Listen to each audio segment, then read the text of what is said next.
So, we've got, I don't know how it's coming out on your end, guys. I've got Blotchy Kyle right about now. On my end, I'm actually on site. We're here for the Team Engineered podcast. I'm actually literally on site. I don't know if I can turn my camera around. I've just been working with a team in here. They're all in there, still going. We've been engineering their team for greatness. Kyle, what have you been up to Awesome. today?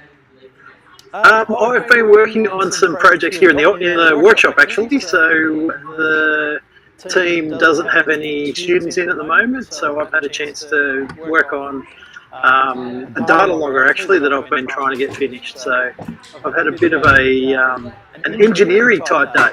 An engineering type day. Well, we love that. Beautiful. So today we like this is officially episode 1 of the Team Engineered Officially podcast. number one, Officially number and 1. technology still isn't being nice to us. It just why I'm not quite sure. I think it's sent to test us and to see how, as leaders, we can keep our calm under pressure and against adversity. And it's probably it's probably poignant for the conversation we're going to have today, though, right? So, with hey Angelo, I'll try and see the comments as we go through. We are streaming live for anyone watching the recording, so we will have comments come through. I do see some of them, not all of them. And so, Kyle, let's just recap though. What is the Team Engineered podcast about? Why are we teamed up? Why are we doing this on a Friday afternoon?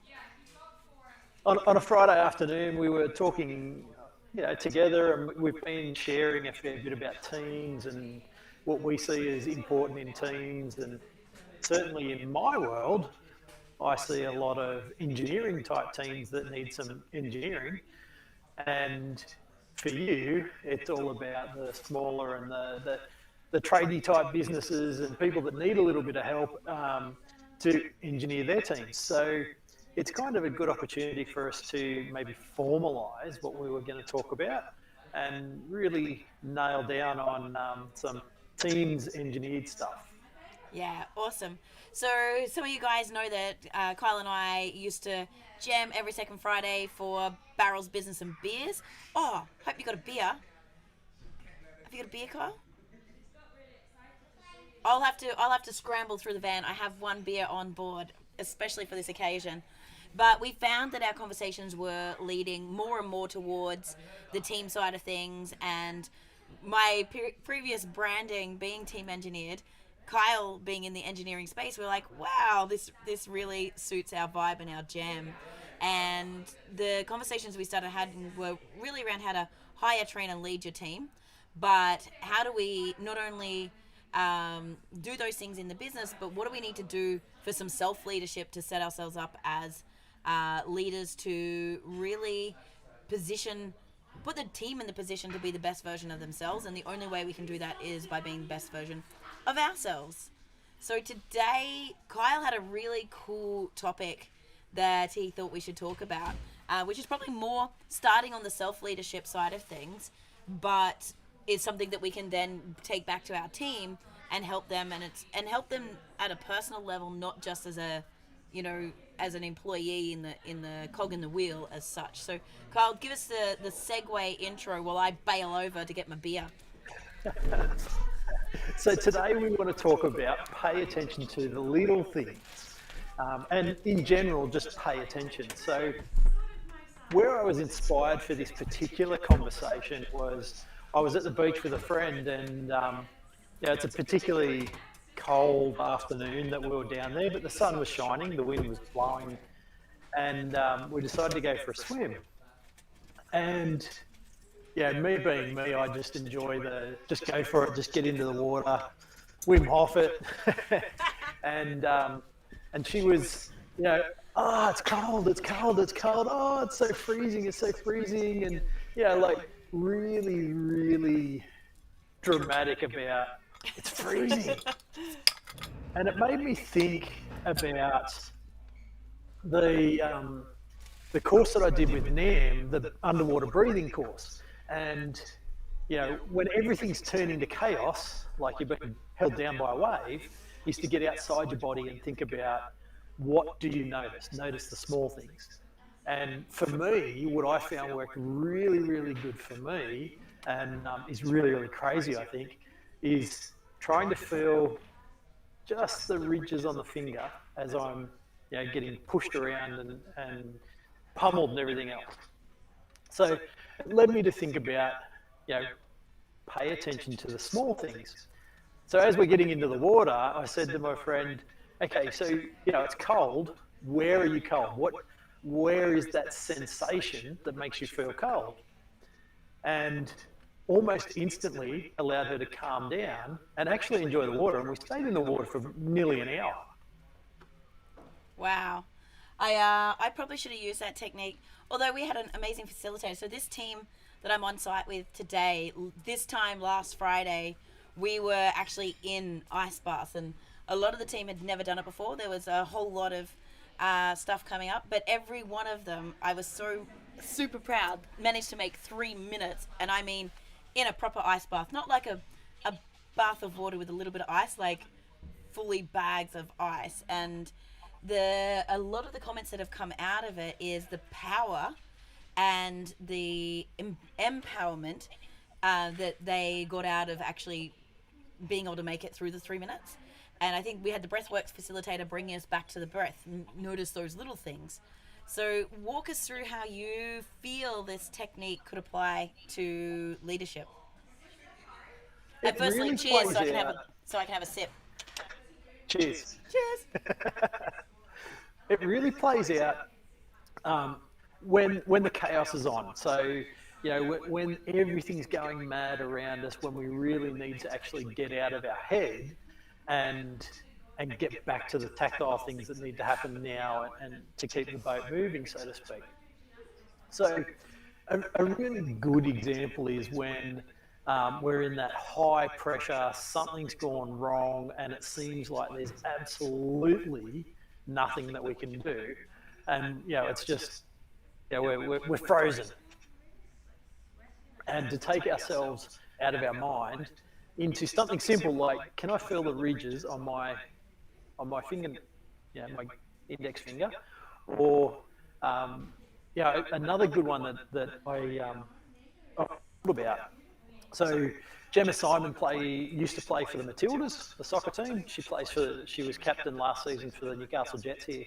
And Kiani and I went and saw her speak, and she said that one of the things they do as a team, but individually, they go to a stadium and it's a big hype and they're feeling really, really overexcited and everything else.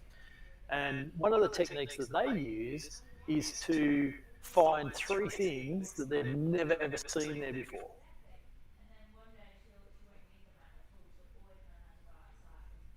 That present moment awareness, right? Yeah. So just finding those couple of things outside your mind, outside your body, that is what's happening, what's right now, what's real right now, rather than what do we perceive is going on around us. Awesome. How do you think they could, like, if we think about a work situation, say you're having a team meeting or you're having a meeting with one of the members of the team, and rage is building, maybe there's some super frustration. How do you think that this technique could be of benefit? I think as an individual and as that team leader, I think the first thing to do is to identify that you are escalating in your emotions, and to just consciously take yourself outside of that. So, it can be the feel the finger. It can be, all right, just take 3 breaths. Just take 3 breaths that bring you back to, what's real right now. And if it's our team, and we talk about this when we're having troubles with kids as well. But if it's our team, change the course of the conversation momentarily. So, let's pause, let's divert, and let's look at, is it a sunny day today, or is it going to be windy tomorrow, or can we go for a surf right now, or let's just re-divert into a slightly different conversation just momentarily to bring us outside of that present conversation. Yeah, amazing. Um, Obviously, this is something that takes practice, but it's something that you could use.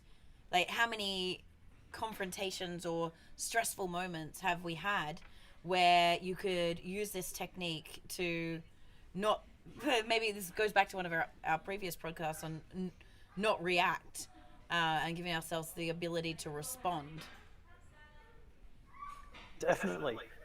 And it's sort of expect outside of a stressful situation, though. It's paying attention to all of those small things that actually make a difference in your interactions. So, we just spoke about stressful situation, taking ourselves outside of our mind, but paying attention to maybe our colleagues getting wound up or is wound up, and just noticing, is there a particular word that's driving that?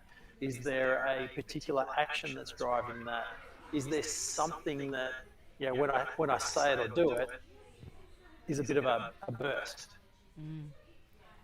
Yeah, I think that the some of the things that you're saying there about being able to pay attention and notice what's happening in other people, when we're not in present moment awareness and we're not turning up with intent, we're up in our own head, often like thinking about the next thing that we're going to say rather than paying attention to what's being said. But often we're not paying attention to the body language and the non-said words as well. And so if we are able to pay attention, be present moment, we can get a read on how someone's energy is actually coming off. We can see if there's that that twitch when a certain word or phrase or subject gets brought up, and understanding we talked about the triggers previously, but yeah, what we can do to not push the button on them or pull the trigger and make them get triggered by being aware and being more conscious of the situation we're going into.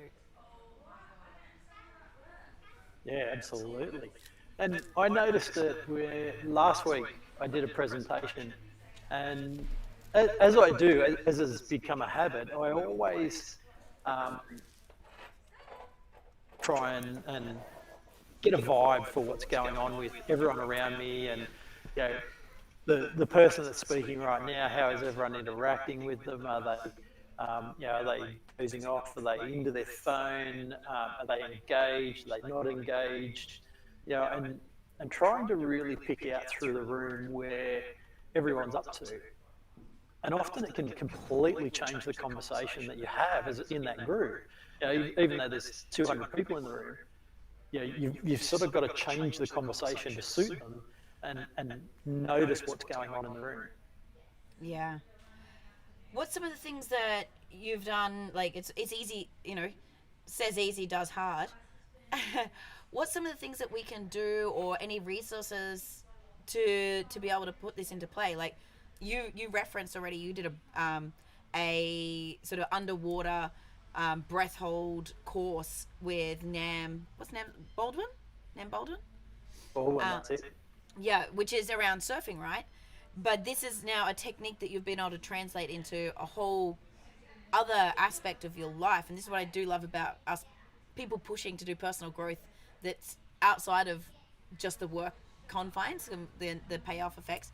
What else, like what are some of the tips and tools or techniques that we can give to people to be able to practice this stuff? I totally recommend one of those underwater breath hold type courses. So, as you said, my motivation was around my surfing and improving my surfing. And really, what I was doing was facing it as much as anything else. And it's perfectly natural. Held down by a big wave, and I would that's one. Whether it's a free diving, whether it's even if it's an on land breathing and learning how to breathe properly, because most of us just don't. We don't ourselves, and even I noticed myself maybe 2 weeks ago, a week and a half ago, on one of your calls, we were trying to do some breathing, and I just couldn't. I just, with all the stuff that was going on around me, I couldn't. Which, I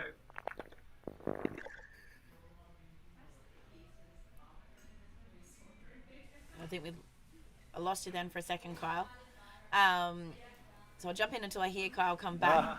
Oh, no, you're back again. Sorry.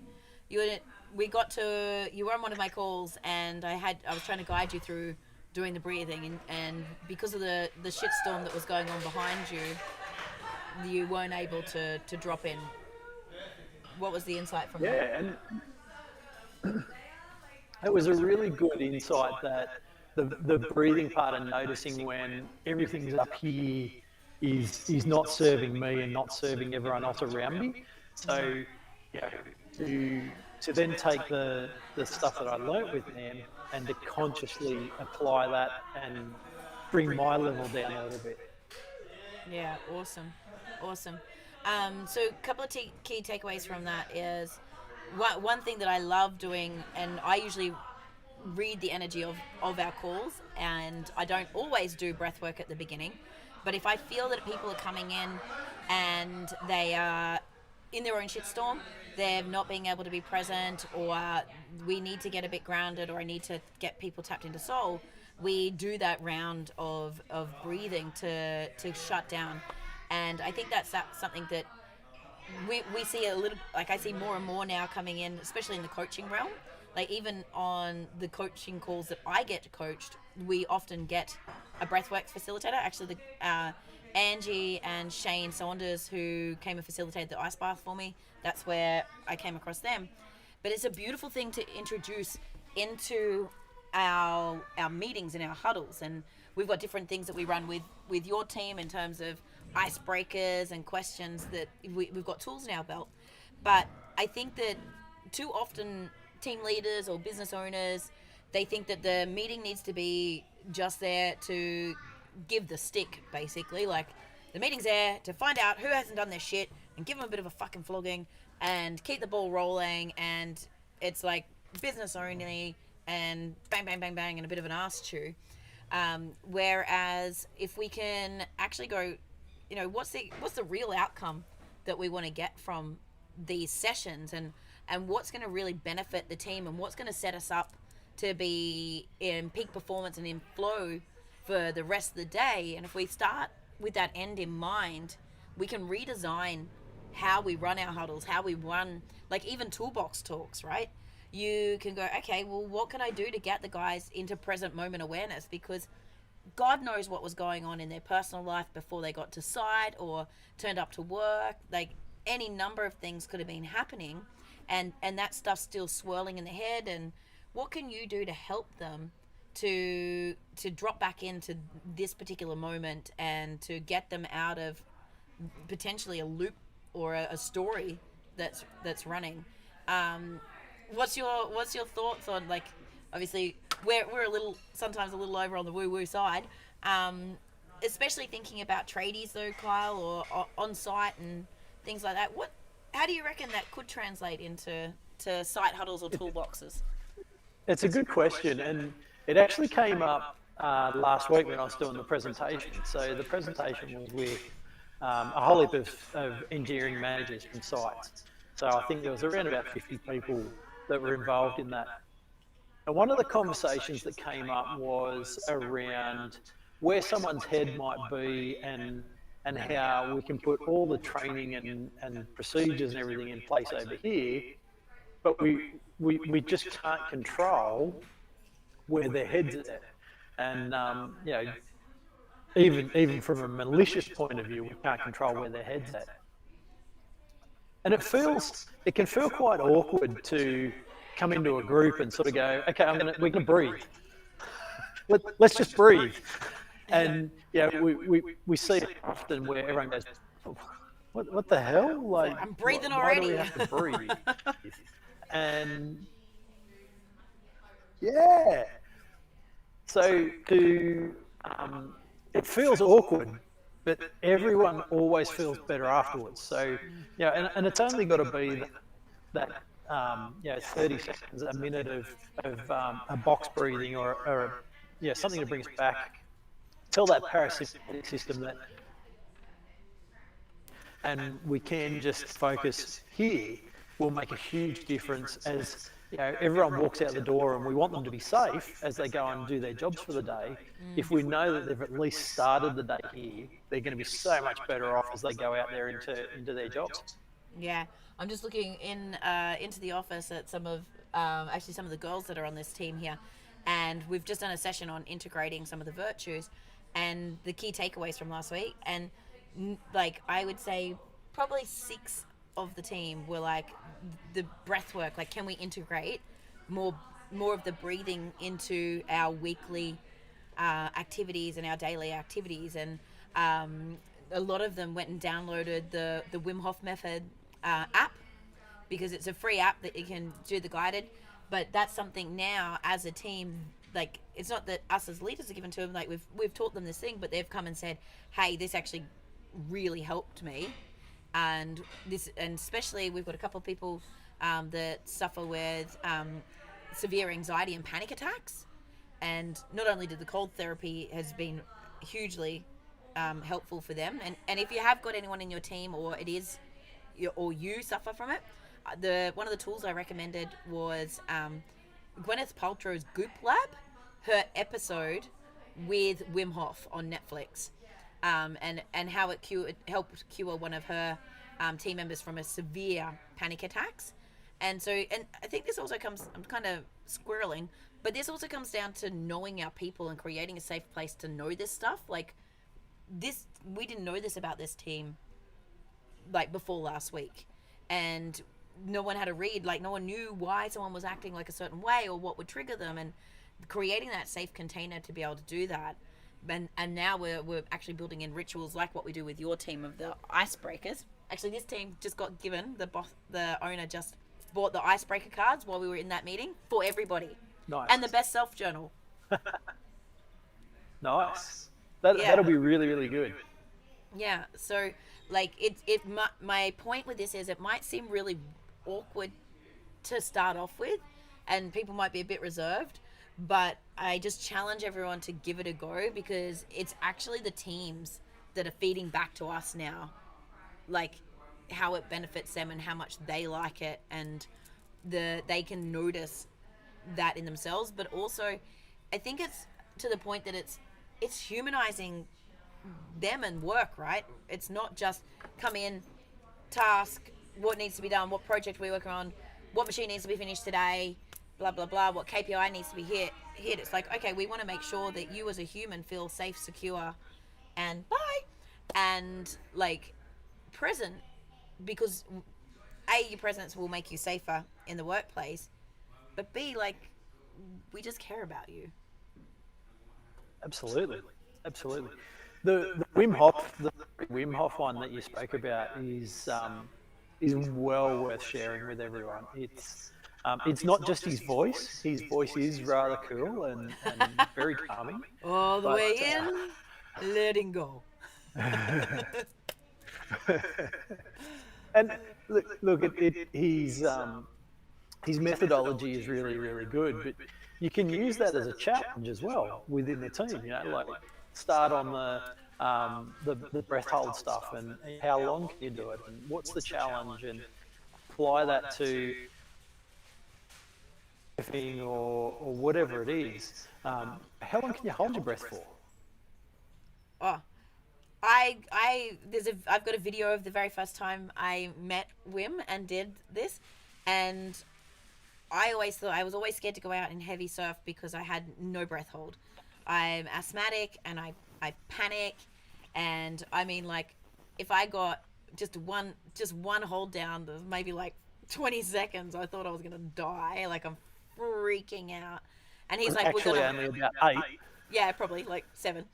And Wim's like, we're gonna hold our breath for at least 2 minutes. And I'm like, this dude is crazy. Like, there's just no way.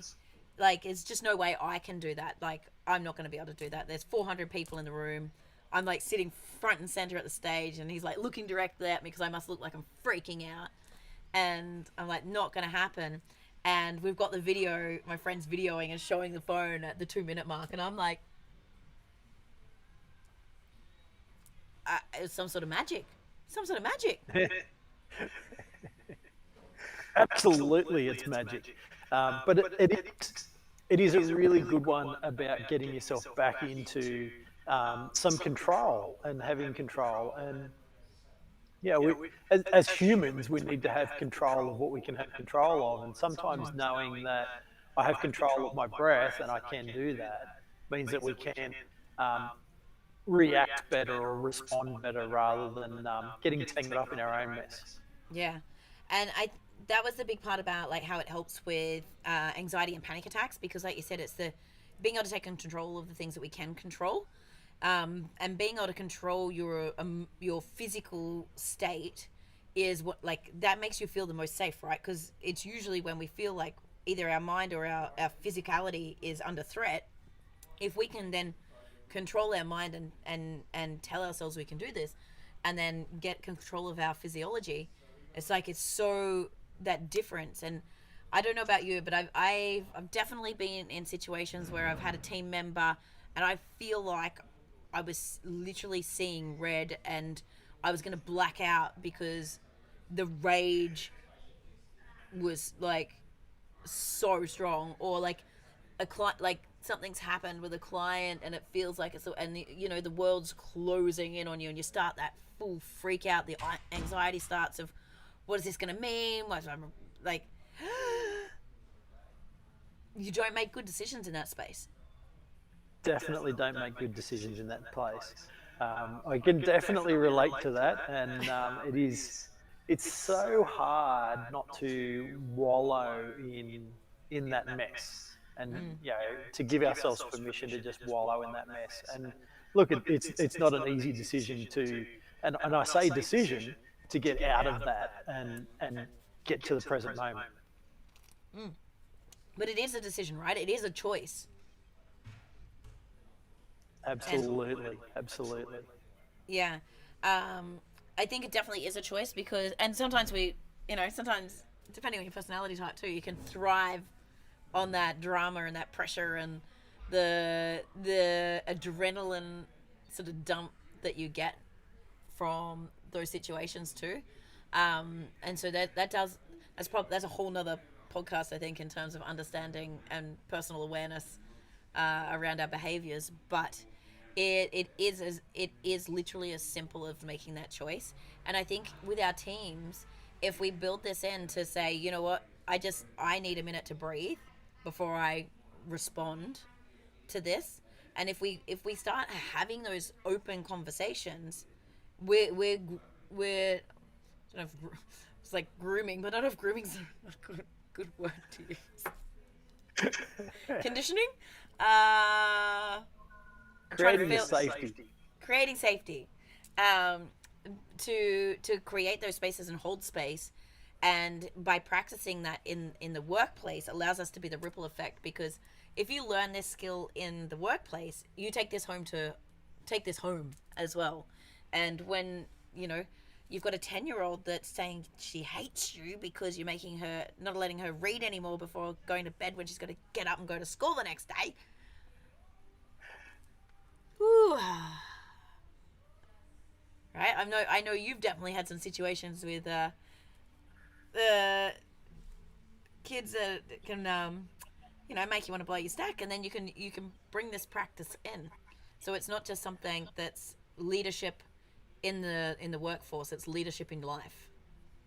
In life, totally in life, in everything is being, and like you said, it's back to that conversation that we had about being responsible, not reactive.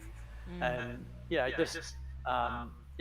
it's really really easy to just play your top, and you don't achieve anything. You're never going to achieve anything. And I actually say it is truly amazing how something as simple as feel the ridges on your fingerprint, how that brings you back to now and dissipates everything. Yeah. Yep. Amazing. So what other things, like, well, on the topic of paying attention when it comes to leadership in the workplace, what other things do you think we should touch on about that today, Kyle? Oh, it really is about and yeah, we're probably harping on about it a fair bit, but it's about getting out of your own headspace and noticing what's going on. It's it to give a really cool example. I went to a mate's wedding 10 years ago, I think it was, and I like to take photos and all that sort of stuff. So I took my camera, and instead of taking photos of the bride and groom and all of that sort of stuff, I made the decision to take photos of everyone else and the side story that was going on. And what that actually gave my mate was this really cool bunch of photos that was all the other story that was going on. It was the parents of the groom and the parents of the bride, and the family, and just the friends, and instead of just a whole focus on the bride and groom, it was everyone else that was going on. And I think that's such a great example of where we can miss because we're focused on the bride and groom, the what's taking pride of place. Yeah. What's the big thing?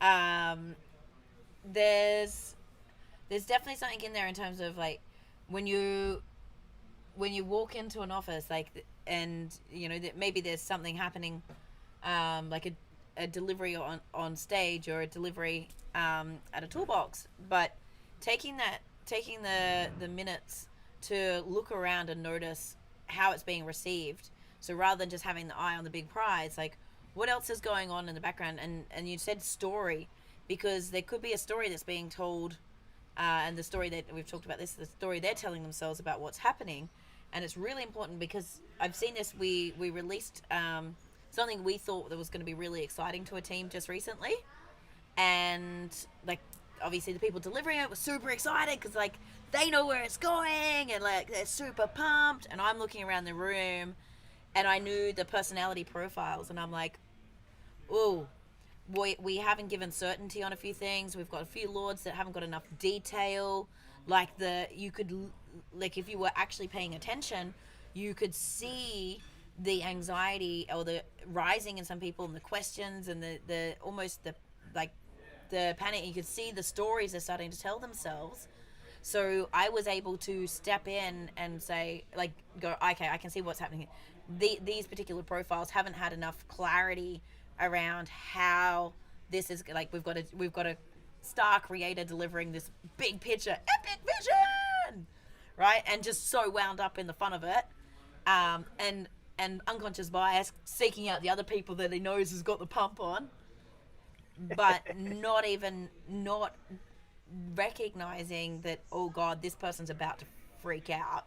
Like, what do we need to do here? What else do I need to communicate? And I think that comes into play with even when you're the one presenting. If you can be paying attention to what's happening and not just go to what you're comfortable with. And this isn't about being doom and gloom and looking for the negatives. This is about just being able to understand how you can give other people what speak so they can hear you too. I talk about this with my team a lot because they're all trainers, so they're expected to go to site and have a group of students and deliver some training. And I keep saying to all of them that the easy part is delivering the information. That's the easy part. It seems like the biggest part that they've got to try and learn, but it's actually the easy part. And I kept saying to them all that you'll become a really, really good trainer when your headspace is open enough to be able to notice what's going on in the room and be able to tune, adjust, slow down, speed up based on what everyone's going on, what's happening in them. Yeah, that's I think that's really important, not only for people that are trainers or even if you're just coaching your team internally, helping them learn, but if you are able to recognize that stuff in the moment, you can change the pace to make sure that no man's left behind, no woman's left behind, that we're and that's a certain skill as well, being able to be adaptable too, right? You need to be able to adapt and think on your feet, and maybe pre-plan so you know that if something goes one way that you can steer it back another way. But if you're so in the zone of your agenda, and actually one of the biggest compliments I got from the training I delivered last week was that I didn't stick to my own agenda. Like, they knew that I had an agenda, what I wanted to get covered in the 3 days, but based on noticing what was happening and where the different team members were and the different things that had happened, I adapted it and sped up in certain spots because where I felt was important, slow down in others. But if I didn't walk in to that session with the intent to keep an eye on the different profile types, keep an eye on certain groups that are comfortable with each other, and keep an eye on how certain, like, to be actually paying attention to how certain things are delivered, I wouldn't have picked that up. And I guarantee that probably 2 years ago, I wouldn't have picked up some of those things because I would have been so like, oh, I've promised that I'm gonna. These are the outcomes I said I'm gonna get to. I need to stay on this. Like, I need to, and I would have just been so focused on that and not set the intent every morning to go, okay, pay attention to how my opposite energy is receiving, because it's easy for me in my energy, but like, am I wearing people out? Because I, might have a tendency of running too fast sometimes. And why won't everyone keep up? Like, I'm fine. Yeah. What do you mean you're tired? What do you mean you're hungry? It's only fucking 4 o'clock in the afternoon. Why do you want lunch? But it really is those little things that mean that we can have a biggest impact on our teams. Yeah. While we're trying to either communicate a story, communicate something that's important, even just trying to rally them into a project and get the project done. If we're not paying attention to those small things, it's amazing how things just get harder and harder. Yeah. Yeah. It becomes a rub, right? And they pile up. The one thing I don't know why it flagged then, I think just some conversations maybe that's been happening, but I think really paying attention to what's happening in your team's personal life is a huge thing. And I think especially in trades-based or industrialized workforces, like, the conditioning of the years gone past is you check your shit at the door. This is not a place for, do you know what I mean? This is not a place for that. Suppress the emotion. Like, I pay you to come here and do a job. I don't, like, and often I think in some of the old days, like, you were that mentality of not here to make friends. I'm here to get a fucking job done. And not recognizing that if you actually start to pay attention to personal lives and actually start to pay attention to the human behind the job, the actual impact that will have, like, it's a happy side effect, right? They're going to end up performing better because they know you care, and they might be able to talk through it. You might be able to help them. There may not be anyone else they can talk to. So the business benefits, but just human better, like, be a good human. Yeah, try and be a good human and try and share where you can share. And it doesn't, you don't have to know everyone's intimate details, and you don't have to know everything that's going on, but sometimes it's just that recognition or that being noticed that makes the big difference in someone's day when they might have been feeling a little unseen or a little down on the world. Yeah. Well, like, but it helps us to understand triggers again, but also even if it's scheduling, rostering, amount of workload, like, if we know, like, we've had a situation with one of your team, I think he's managed to fix the situation. The baby now sleeps, but we had one of your trainers that was, like, severely sleep deprived, and if we didn't have those conversations, we wouldn't have known that. And knowing that when he can take extra workload or not, or, like, even if he's got to drive further, like, because he had like an hour and a bit drive to work, like, safety wise, understanding, because he's a pretty positive guy, like, puts on the brave face, like, I'm fine, but sleep deprivation is used as a form of torture. So and I think he'll admit it was torture. Oh, very sure he'll admit it was torture. But for us, like scheduling work and especially with driving or like workloads, it's you can make better decisions for your people and for the business productivity wise when you understand that stuff, and it takes time to make that safe container where they can share that. What's your number one tip on being able to, like, how do you think, maybe even with your own experience, you've been able to create that safe container? What's the biggest thing that made the difference? So I guess we've only got to reference Brene Brown, don't we, and talk about the vulnerability thing, and be brave enough to share our own shit and our own story enough so that everyone understands what's going on. My team understands a lot better what's and how I might be reacting to things if they know that there's a little bit of extra pressure on in the background that they're not a part of. And definitely, again, this team that I was with here, we had a leader share a really personal backstory about his life and his driving why behind how he operates and works now.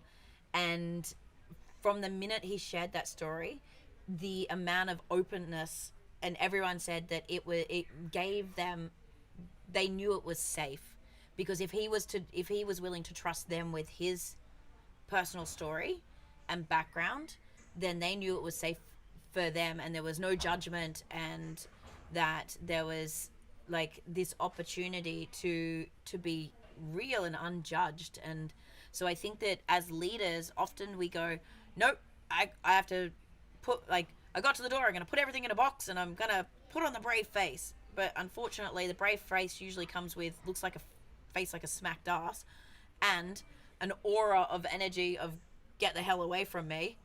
And you think you've got your brave face on. How are you going? Good. How you going? Fine. Or my personal favourite, yes. Yes. That is a good one. That's a good one, isn't it? Yeah, it's a good one. Yes. I am going. I'm going. Yes. So, like, although you think you've put it in a box, it's not in the box. So, just opening up that communication and showing that, like, you don't have to share like the deep dark detail, but just at least opening up. So, because your team's paying attention, your team notice when your energy's off, your team notice when your face looks like a smacked ass. Like, don't think they don't. Absolutely, and I think you said to me the other day that particularly as a star creator, that really the energy and the vibe of the business actually rides on my shoulders, and No pressure. That's quite a daunting. Yeah, no pressure. Yeah. But it's so true, isn't it? Like that's your job, I guess, as that leader, and particularly if you are that star sort of a profile or that creative profile, that you're going to have to carry that load, and if you're not, and you're not doing it well, then that's going to affect everything. Yeah. And I think, again, like, if you're watching this podcast and you're not sure what we're talking about with these profiles, just comment profile wherever you're watching this, and I can send you a link to a podcast and some training around understanding energies and profiles. But specifically, the blaze energy, the star energy that we're talking about, is really high vibration and really high energy. So when I'm a star creator as well, when our energy is off or radiating, even with the power that we have at a bad level, if you're not paying attention, you don't realize how many people it's impacting. And it may not necessarily be obvious either, but something feels off. And even like if people are used to us being like high vibe, high happiness, and then one day we're like, yes, or like don't say hello to people, or we're not quite there, they, again, to Brene, there's a story they start telling themselves. You're pissed off on me. Oh, that's right, I was supposed to have that work done. I submitted that work and they're not happy about it, and or they think I did a bad job, and it has nothing to do with any of that, but they've started to assign a meaning to it. And with great power comes great responsibility. But I'm you, just worried about whether I can swim this lake. yeah, water's fine. Water's good. Water's good. Um, so if anyone's not knowing our inside joke, again, we're referencing Brene Brown and um, her Netflix special. What's it called, Kyle? The Call to I Courage. can't remember what it was called. It I was think it's called the Call so to wasn't Courage. it the TED Talk, wasn't it? It's in her. Is it in her TED Talk? I think it's also in her Netflix special. Yep. Yep. Yes. So to really quickly talk about that one. So Brene and her husband are swimming across the lake, and she keeps saying to him, "How are you?" And he goes, "Yes, the water's fine." Yes. Yeah. And Water's good. Brene's telling us this story about we're all falling apart, and and all he's worried about is whether he can breathe long enough to swim to the other side of the lake. So it's very typical of how our story and the story that we're telling ourselves can be so hugely impacted. And like we're just head down, bum up. I've just got to get this shit done. I've just got to get it out the door. So I'm focused really, really hard on getting it out the door. And all someone else sees is, oh, fucked up, and he hates me. Yeah. Yeah. So this is like, again, I want you guys to think about the topic of this is paying attention. Just remember, other people are paying attention, and other people read it. So they may not be paying necessarily attention to the things you want them to pay attention to, but there's reads, and subconsciously we pick up things. There's things subliminally that we pick up and we assign meaning to. So I suppose that circles me back to probably acting with intent. Like, I had to intentionally, if I think about that workshop, I had to intentionally choose each day to pay attention and specifically look for, like, to get a read on the people that were my opposite profile, because I knew my natural energy, people like me will probably like the stuff that I'm doing because it's fun and it's this stuff, but I needed to pay attention to what wasn't natural to other people. But if I wasn't acting with intent with that, I would have missed it all. So what do you need to act with intent? Like, how can you, what's some of the things that you can do to, I suppose, show up, Kyle, in this capacity? I reckon the easiest thing to do is to take a breath and pay attention to what is this human in front of you, and forget about what's in your own head and what you're trying to achieve right now. Straight away, let's get it done. Go, go, go, go, go. Just take, even if you consciously, with each person each day, just take a breath and notice them. I think that would make a huge difference in your interactions each day. Just them being seen and heard, and like that you actually care and don't just see them as a task doer, an application. Yep, Yeah. definitely. Awesome. Anything else that you think that we should cover in this episode? I reckon that's the gold nugget there, is to just take that moment and pay attention each day and see how big a difference that makes. Yeah, amazing. We will get some links and of the things we referenced into the comments at some stage, but just feel free to comment below if you wanted us to, if we've missed dropping it in, you want us to send you something, we'll get it over to you. Sorry about the video quality. It's something just, it keeps testing us, and we're not going to let it beat us, because we're just going to keep on rolling no matter what. Glitchy Kyle still sounds okay. Glitchy Cannonball Kyle or Corruptor Kyle still, the sounds all good. Beautiful, guys. As always with this episode of Team Engineered, if you've felt like you've got any value out of it at all, or you know somebody that should listen to this so that they can start paying attention, make sure you share it or tag them so that they can also consume this gold and start acting a little more intentionally. Absolutely. Have a great weekend, everyone. Have an awesome weekend. See you guys.